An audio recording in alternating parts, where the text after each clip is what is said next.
L'Antarctique, le rêve d'une vie de Mike Horn. Aux premières heures du 26 janvier, j'ai l'impression d'avoir été exaucé. Le blizzard sort de son lit en même temps que moi et soulève mon cerf-volant sans effort.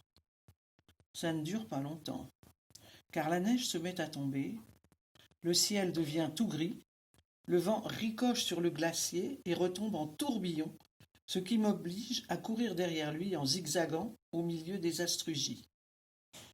J'ai beau changer ma voile de 18 mètres carrés pour celle de 12 mètres carrés, je n'arrive pas à me caler dans la bonne direction. J'insiste, car je veux au moins franchir la barre des 100 kilomètres après la journée gâchée de la veille. J'y parviens à l'arracher et je plante ma tente aux 2/3 du glacier, sous un dôme de béton si bas, si pesant qu'il n'y a plus d'horizon. Un ciel de fin du monde qui annonce la tempête. Ici, on en apprend tous les jours sur la vie. Après avoir imploré la nature, Éole, les anges et je ne sais qui encore, de me donner un coup de pouce en réveillant les vents de l'Antarctique, voilà soudain que ça souffle bien trop fort, au-delà des 100 km à l'heure. Satisfais-toi de ce que tu as, Mike. Cesse de vouloir toujours plus. Ne compte que sur toi-même.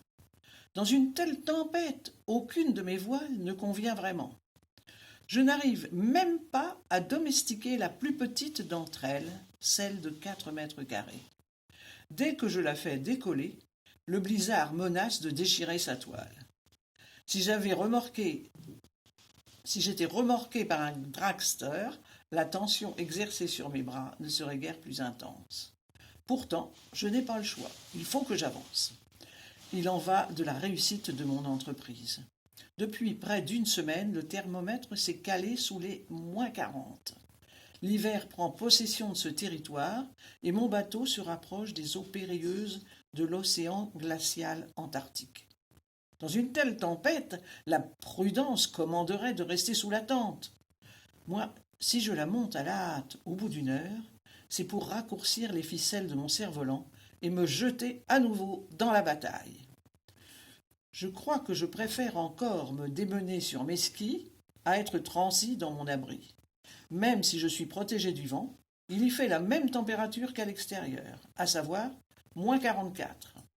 Et quand il faut que j'ôte mes moufles pour préparer mes lignes de 14 mètres, mes mains s'engourdissent en quelques secondes comme sous l'effet d'une piqûre anesthésiante. Ce n'est pourtant qu'un début. Ensuite, il faut sortir dans la tempête pour attacher de nouveau le nouveau jeu de cordes au cerf-volant.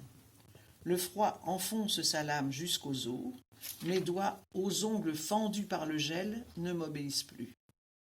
La manipulation, banale en d'autres circonstances, se transforme en supplice. Quand je termine, quelques dizaines de secondes plus tard, je me dis plus jamais je me jure de n'enlever ma paire de moufles sous aucun prétexte jusqu'au soir. J'ai presque envie de me la faire greffer à l'extrémité de mes bras jusqu'à la fin de mes jours. Sauf que, 2 heures plus tard, il faut tout recommencer.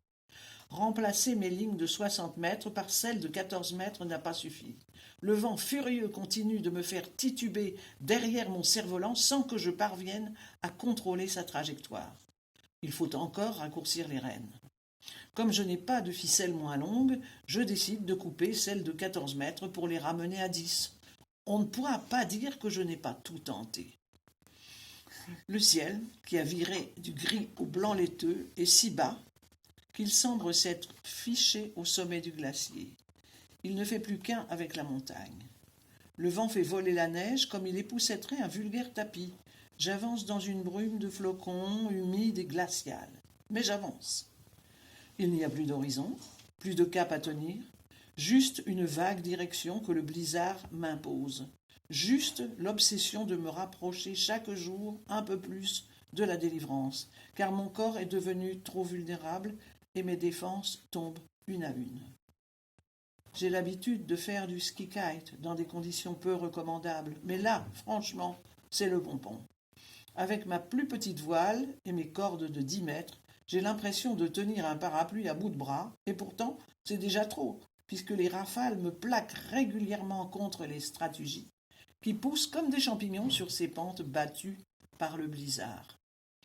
Dans ce décor de train fantôme, avec tous les réglages que j'ai dû opérer, parcourir 30 kilomètres en 8 heures relève de l'exploit.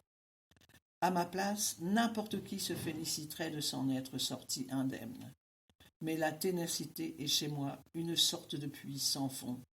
Il y a toujours quelques gouttes d'énergie et d'exaltation à racler au-delà de la souffrance et de la raison.